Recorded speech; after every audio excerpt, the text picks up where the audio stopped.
आज हम मेमोरी के बारे में आगे के बारे में बात करेंगे।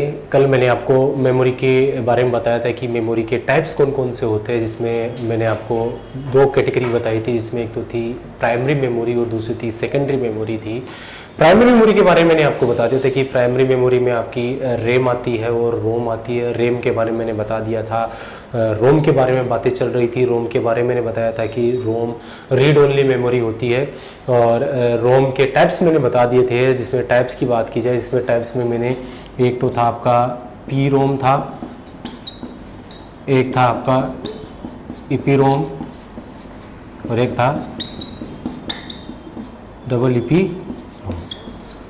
P ROM programmable ROM, EP ROM erasable programmable ROM और डबल ईपी होती है इलेक्ट्रिकली इरेजेबल प्रोग्रामेबल रोम होती है। इन तीनों की फुल फॉर्म मैंने आपको बता दी थी। अब आगे हम बात करें तो देखिएगा कि जो पी रोम और ईपी रोम डबल ईपी रोम होती है, इनके बारे में बता दूं। देखिएगा पी रोम होती है प्रोग्रामेबल रोम। ये जो रोम होती है इसको मैन्युफैक्चरिंग के दौरान इसमें प्रोग्राम पहले से फीड कर दिए जाती है। ये आपकी बिल्ट इन होती है। ये जो रोम होती है इसको प्रोग्रामेबल रोम बोलते हैं, ठीक है। ईपी और डबल ईपी रोम होती है इलेक्ट्रिकली इरेजेबल प्रोग्रामेबल रोम और इलेक्ट्रिकली इरेजेबल प्रोग्रामेबल रोम। इन दोनों रोम के अंदर देखिएगा इरेजेबल शब्द आया है, तो इरेजेबल का मतलब होता है इसमें प्रोग्राम फीड किए जाते हैं और उन प्रोग्राम को इरेज करके नए प्रोग्राम हम फीड कर सकते हैं। तो इनको इरेजेबल प्रोग्रामेबल रोम और इलेक्ट्रिकली और इरेजेबल प्रोग्रामेबल रोम के नाम से जाना जाता है। बेसिकली डिफरेंस दोनों में ये होता है कि इसके अंदर जो डेटा होता है उसको इरेज करने के लिए ईपी रोम के बारे में बात करें तो ईपी रोम के अंदर डेटा को इरेज करने के लिए अल्ट्रावायलेट रेज होती है, उनका प्रयोग किया जाता है। डबल ईपी रोम के अंदर हम इलेक्ट्रिकली चार्जेस होते हैं, उनके द्वारा हम डेटा को इरेज करने का काम करते हैं। तो आपकी ईपी रोम और डबल ईपी रोम आती है। प्रोग्रामेबल रोम होती है जब इसको मैन्युफैक्चर किया जाता है, बनाया जाता है, तभी इसमें डेटा को फीड कर दिया जाता है, ठीक है। आगे हम बात करें तो देखिएगा कि इस डबल ईपी रोम की तकनीक पे काम करने वाली एक मेमोरी और होती है जिसे हम बोलते हैं फ्लैश मेमोरी। डबल ईपी रोम की तकनीक पे काम करने वाली एक मेमोरी होती है, इसे फ्लैश मेमोरी बोलते हैं। इस फ्लैश मेमोरी से सीधा क्वेश्चन आ जाता है एग्जाम के अंदर, जो पूछा जाता है कि फ्लैश मेमोरी का प्रयोग कहाँ किया जाता है। तो पहले तो हम बात करें कि फ्लैश मेमोरी होती कौन सी है। तो फ्लैश मेमोरी आपकी जो पेन ड्राइव जो मेमोरी होती है, जो आपकी वो होती है फ्लैश मेमोरी। इस मेमोरी को नहीं बोला जाता डबल ईपी, इसी की तकनीक पे काम करने वाली एक मेमोरी और होती है जिसे फ्लैश मेमोरी कहा जाता है। ये मुझे यहाँ पे याद आया तो मैं बता दूँ आपको, एग्जाम में आ जाता है कई बार कि फ्लैश मेमोरी का प्रयोग कहाँ किया जाता है। तो आपकी जो पेन ड्राइव वाली जो मेमोरी होती है उसे आपकी फ्लैश मेमोरी होती है और इस मेमोरी का प्रयोग पेन ड्राइव यूज होता है। तो आपको पता होना चाहिए आपके मोबाइल फ़ोन, सेल फोन, आपके लैपटॉप वगैरह सब में इसका प्रयोग किया जाता है। इसी की तकनीक पे काम करती है। ये मेमोरी नहीं होती है, इसी की तकनीक पे काम करने वाली मेमोरी होती है, इसे फ्लैश मेमोरी के नाम से जाना जाता है। तो ये बात हुई रोम के बारे में। रोम के बारे में और मैं बता दूं आपके जो रोम होती है उस रोम को हम बिल्ट इन मेमोरी भी नाम से जाना जाता है। बिल्ट इन का मतलब होता है कि built in memory. Built in memory का बोला जाता है कि बिल्ट इन का मतलब पहले से बनी हुई। पहले से बनी हुई क्यों होती है? क्योंकि मैंने आपको बताया था कि इसमें प्रोग्राम पहले से फीड किए होते हैं। अब प्रोग्राम पहले से फीड हुए होते तो मैंने कल यही बताया था कि प्रोग्राम पहले से फीड किए होते हैं, तो उन प्रोग्राम को क्या कहा जाता है? तो रोम में लिखे जाने वाले प्रोग्राम को फ्रॉमवेयर के नाम से भी जाना जाता है। तो ये बात हुई आपकी रोम के बारे में। तो रैम के बारे में मैंने आपको बता दिया, रोम के बारे में मैंने आपको बता दिया। तो रैम और रोम यहाँ पे मैंने आपको बताया। तो रैम और रोम यहाँ पे कंप्लीट, तो यानी प्राइमरी मेमोरी का पोर्शन यहाँ पे कंप्लीट होता है। लेकिन यहाँ पे एक चीज मैं और बता दूं, देखिएगा कि रैम और रोम के दोनों हो गई, प्राइमरी मेमोरी अपनी हो गई। प्राइमरी मेमोरी के मैंने बहुत से नाम बताए। जैसे मैंने आपको बताया कि प्राइमरी मेमोरी होती है, उसको हम प्राथमिक मेमोरी भी बोलते हैं, उसको हम इंटरनल मेमोरी बोलते हैं, उसको हम आंतरिक मेमोरी बोलते हैं। और एक चीज़ और बता दूं मैं आपको कि रैम और रोम होती है, उनको एक नाम से और बोलते हैं, उसको बोलते हैं हम सेमीकंडक्टर मेमोरी के नाम से भी जाना जाता है। ये सेमीकंडक्टर मटेरियल की बनी होती है, इसलिए इनको सेमीकंडक्टर मेमोरी के नाम से भी जाना जाता है। कई बार एग्जाम में क्वेश्चन आ जाता है कि सेमीकंडक्टर मेमोरी कौन सी होती है, तो रैम और रोम को सेमीकंडक्टर मेमोरी के नाम से भी जाना जाता है, ठीक है। तो यहाँ पे प्राइमरी मेमोरी का पोर्शन यहाँ पे कंप्लीट होता है। अब हम बात करें कि मेमोरी का दूसरा पार्ट होता है जिसे बोलते हैं हम सेकेंडरी मेमोरी। प्राइमरी मेमोरी यहाँ पे कंप्लीट होती है, सेकेंडरी मेमोरी के बारे में बात करें कि सेकेंडरी मेमोरी कौन सी होती है। तो अगला जो अपना मेमोरी का पार्ट है उसका नाम है सेकेंडरी मेमोरी। तो सेकेंडरी मेमोरी के बारे में हम बात करें तो प्राइमरी मेमोरी के बारे में मैंने आपको बताया था, प्राइमरी मेमोरी के बहुत से नाम थे, उसी प्रकार सेकेंडरी मेमोरी के भी बहुत सारे नाम होते हैं। अब सेकेंडरी मेमोरी के नाम कौन से होते हैं, तो देखिए सेकेंडरी है तो जाहिर सी बात है इसका नाम एक और होगा, वो क्या होगा, द्वितीय मेमोरी होगा। तो सेकेंडरी बोल दो या द्वितीय मेमोरी बोल दो, या इसको एक नाम से और जाना जाता है, इसको एक्सटर्नल मेमोरी के नाम से जाना जाता है। देखिए प्राइमरी मेमोरी को हम इंटरनल मेमोरी बोलते हैं, सेकेंडरी मेमोरी होती है उसे एक्सटर्नल मेमोरी बोलते हैं, बाह्य मेमोरी बोलते हैं। बाह्य यानी ये कंप्यूटर के इंटरनल पार्ट, मदरबोर्ड पे नहीं लगी होती है, इसलिए इनको हम एक्सटर्नल मेमोरी के नाम से जाना जाता है। तो सेकेंडरी बोल दो, द्वितीय बोल दो, एक्सटर्नल बोल दो या बाह्य बोल दो, या एक नाम से और जानते हैं हम ऑक्सिलरी मेमोरी। ऑक्सिलरी का मतलब होता है सहायक मेमोरी। तो ऑक्सिलरी मेमोरी बोल दो, सहायक मेमोरी बोल दो, सेकेंडरी बोल दो, द्वितीय बोल दो, या एक्सटर्नल या बाह्य मेमोरी बोल दो, ये सारे के सारे सेकेंडरी मेमोरी के नाम होते हैं। ठीक है, अब हम आगे बात करें तो देखिएगा कि सेकेंडरी मेमोरी के बारे में हम बात करें तो देखिए मैंने आपको मेमोरी स्टार्ट करने से पहले दो शब्द बताए थे, एक तो था वोलेटाइल और एक था नॉन वोलेटाइल। वोलेटाइल के बारे में मैंने बताया था कि वोलेटाइल का मतलब होता है नाश्य, जो नष्ट होने वाली जो अस्थायी प्रकृति की मेमोरी होती है वो वोलेटाइल होती है, और नॉन वोलेटाइल का मतलब जो नष्ट नहीं होती है यानी स्थायी प्रकृति की मेमोरी होती है वो नॉन वोलेटाइल होती है। अब यहाँ पे हम बात करें तो देखिएगा रैम और रोम के बारे में हमने बात की, रैम वोलेटाइल होती है, रोम नॉन वोलेटाइल होती है। जबकि यहाँ पे हम सेकेंडरी मेमोरी के बारे में बात करें तो सेकेंडरी मेमोरी के अंदर वोलेटाइल शब्द कहीं आता ही नहीं, क्योंकि सेकेंडरी मेमोरी पूरी की पूरी क्या होती है, नॉन वोलेटाइल होती है, यानी स्थायी प्रकृति की होती है। तो सेकेंडरी मेमोरी में जितनी मेमोरी हम पढ़ेंगे वो सारी की सारी नॉन वोलेटाइल यानी स्थायी प्रकृति की मेमोरी होती है। ठीक है, अब हम बात करें तो आगे तो कई बार एग्जाम में क्वेश्चन आता है कि सेकेंडरी मेमोरी के एग्जाम्पल कौन से होते हैं, सेकेंडरी मेमोरी के उदाहरण बताइए। तो सेकेंडरी मेमोरी के उदाहरण आपने सुना भी होगा, इसके अंदर आपकी फ्लॉपी डिस्क, हार्ड डिस्क, आपकी मैग्नेटिक टैप, ये सारी की सारी क्या होती हैं आपकी सेकेंडरी मेमोरी कैटेगरी में आती है। लेकिन एग्जाम के दृष्टिकोण से इस सेकेंडरी मेमोरी से एग्जाम में जो क्वेश्चन बनते हैं वो किस तरीके से बनते हैं कि जो सेकेंडरी मेमोरी के जो एग्जाम्पल होते हैं उनके अंदर एक तो आता आपका मैग्नेटिक टैप, एक आता आपका मैग्नेटिक टैप आता है, एक आता आपका मैग्नेटिक डिस्क, एक आता आपका ऑप्टिकल डिस्क। तो ये सारे के सारे देखिएगा मैग्नेटिक टैप, मैग्नेटिक डिस्क और ऑप्टिकल डिस्क ये सेकेंडरी मेमोरी के एग्जांपल होते हैं। और यहाँ पे देखिए कोई हार्ड डिस्क, फ्लॉपी डिस्क कोई भी नाम नहीं आया, क्योंकि एग्जाम में जो शुद्ध क्वेश्चन बनता है वो यही बनता है कि मैग्नेटिक डिस्क कौन सी होती है, मैग्नेटिक टैप कौन सी होती है और ऑप्टिकल डिस्क कौन सी होती है, ये सब क्वेश्चन आता है।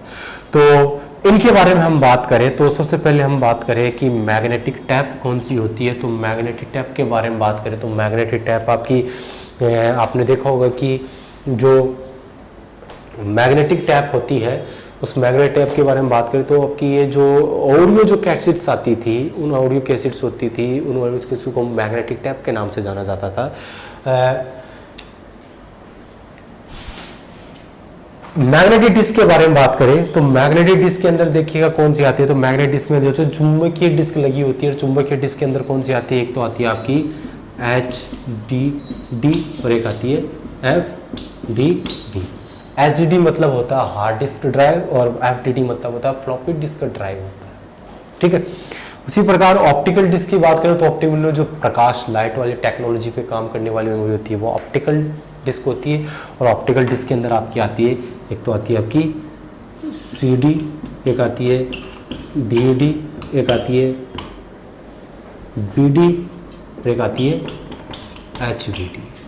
CD, DVD, BD और HVD होता है। CD के बारे में बात करें तो CD को बोलते हैं कॉम्पैक्ट डिस्क बोलते हैं, DVD होता है जिसे बोलते हैं डिजिटल वर्सेटाइल डिस्क बोलते हैं, BD मतलब होता है ब्लू रे डिस्क होती है जो लेटेस्ट टेक्नोलॉजी यूज की जाती है, और HVD जो प्रेजेंट टाइम के अंदर लेटेस्ट टेक्नोलॉजी चल रही है वो HVD होती है जिसे बोलते हैं होलोग्राफिक्स वर्सेटाइल डिस्क के नाम से जाना जाता है।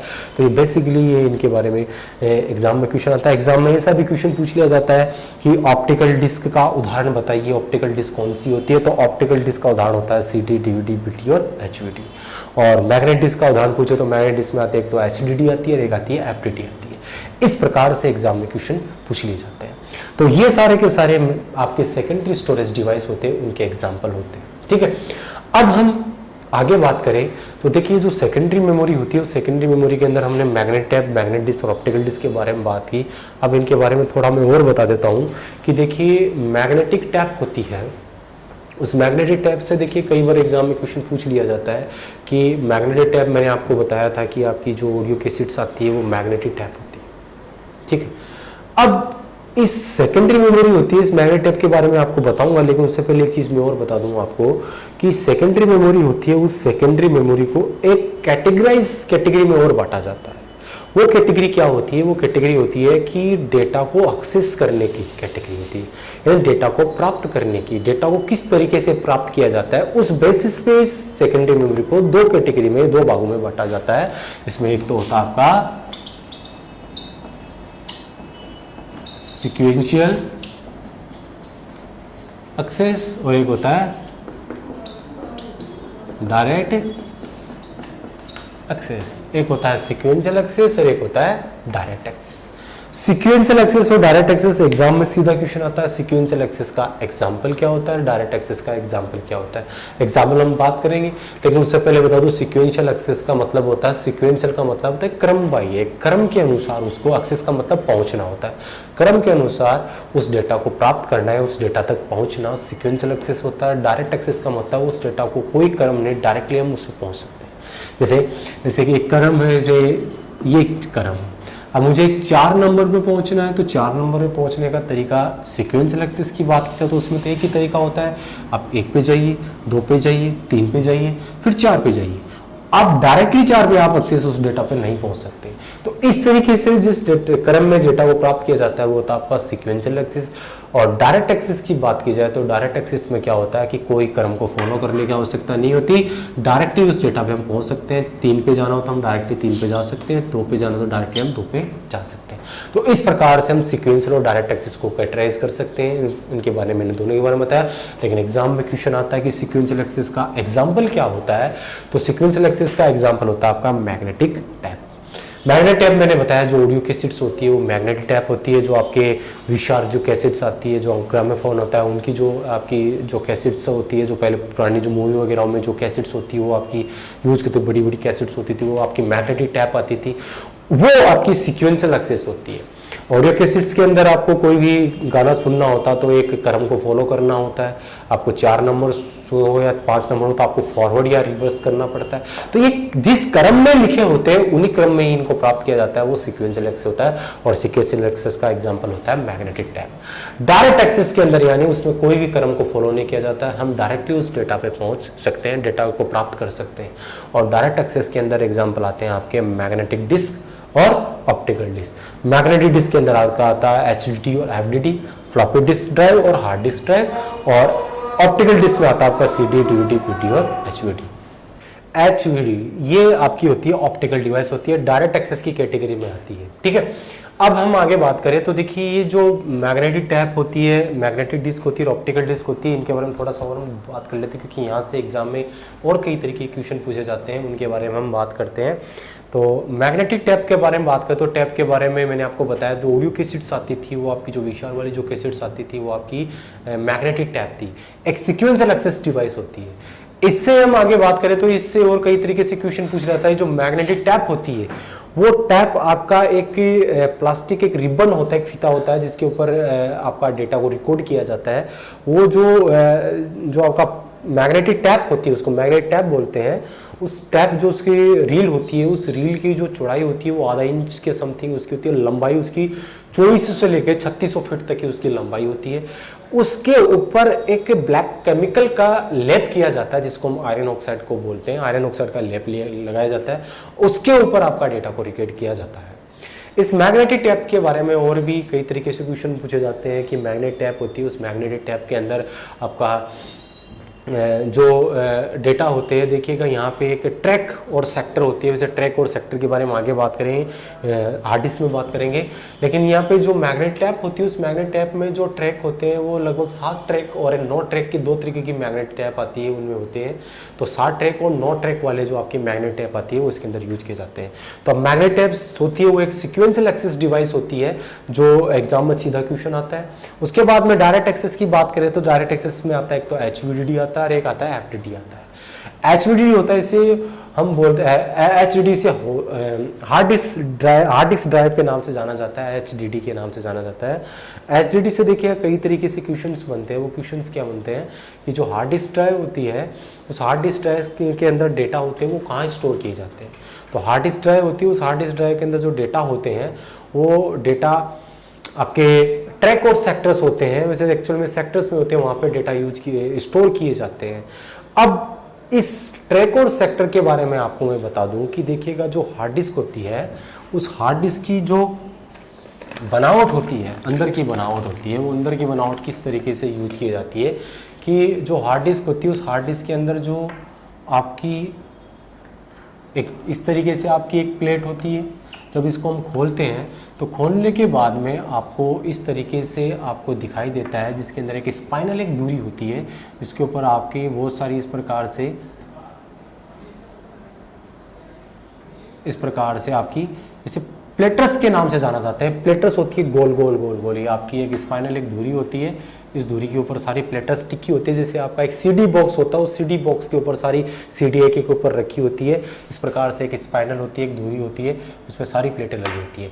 इन प्लेटर्स के ऊपर नीचे इस प्रकार से एक, जिनको बोलते हैं हम रीड राइट हेड के नाम से जाना जाता है, रीड राइट हेड होता है। ये आपका रीड राइट हेड होता है, ये हेड लगे होते हैं। ये क्या करते हैं, डेटा को लिखने का और डेटा को निकालने का काम करते हैं। रीड राइट ये चक्री घूमती रहती है, प्लेटर्स बोलते हैं इनको, प्लेटर्स घूमती रहती है और ये हेड के नीचे आता है। हेड डेटा को लिखने का काम करता है, हेड डेटा निकालने का काम करता है। जितनी ज़्यादा प्लेटर्स होगी हार्ड डिस्क की साइज उतनी ज़्यादा होगी, क्योंकि इन प्लेटर्स पे डेटा लिखा जाता है। एक चीज़ और मैं बता दूँ आपको कि ये जो हेड होते हैं, ये हेड हमेशा आपके प्लेटर्स पे लगे होते हैं, लेकिन जो पहली प्लेट की ऊपरी सतह और अंतिम प्लेट की जो निचली सतह होती है वहाँ पे हेड नहीं होता। तो कई बार एग्जाम में क्वेश्चन हो जाता है कि अगर 10 प्लेट लगी होती है तो उसकी कितनी साइड्स पे आपके हेड लगे होते हैं, तो 10 प्लेट के अंदर आपकी 18 साइड पे, क्योंकि पहली प्लेट की ऊपरी सतह और अंतिम प्लेट की निचली सतह पे हेड नहीं होता है। ठीक है, अब इस प्लेटर्स को मैं निकाल कर ऊपर से उठाकर यू देखता हूं, तो यू देखने के बाद में मुझे अंदर की जो सतह होती है वो कुछ इस तरीके से दिखाई देती है, इस तरीके से दिखाई देती है। ये यहाँ पे आपको दिख रहे हैं, ये जो गोल वृत्ताकार जो चक्र बन रहे हुए हैं, इन वृत्ताकार चक्रों को बोला जाता है ट्रैक के नाम से जाना जाता है। वृत्ताकार चक्रों को क्या बोलते हैं हम, ट्रैक बोलते हैं। और ये जो ट्रैक होते हैं वो इस तरीके से आपके बटे होते हैं, इस तरीके से बटे होते हैं। इनको बोलते हैं हम सेक्टर के नाम से जाना जाता है। ठीक है, तो यहाँ पे ट्रैक हुआ, ट्रैक जो डिस्क में बने जो वृत्ताकार जो चक्र होते हैं, उन वृत्ताकार चक्रों को ट्रैक बोलते हैं। और ये ट्रैक होते हैं उस तरीके से सेक्टर्स के अंदर बटे होते हैं। और ये जो सेक्टर्स मिलकर आपका एक क्लस्टर बनाते हैं। पूरा क्या बनाते हैं, क्लस्टर बनाते हैं। सेक्टर मिलकर क्या बनाते हैं, पूरा क्लस्टर बनाते हैं। तो आपके ट्रैक वृत्ताकार चक्रों को ट्रैक बोलते हैं, और जो ट्रैक होते हैं वो सेक्टर में बटे होते हैं, और सेक्टर मिलकर आपका क्लस्टर का निर्माण करते हैं। ठीक है, अब यहाँ पे कई तरीके से क्वेश्चन और ये बन जाता है कि जो डिस्क में जो ट्रैक होते हैं उनकी नंबरिंग की जाती है। नंबरिंग होती है आपकी 0 से लेकर n-1 तक होती है। n-1 का मतलब आपका अगर 15 ट्रैक होता है तो वो 0 से लेकर 14 तक आपके ट्रैक होते हैं।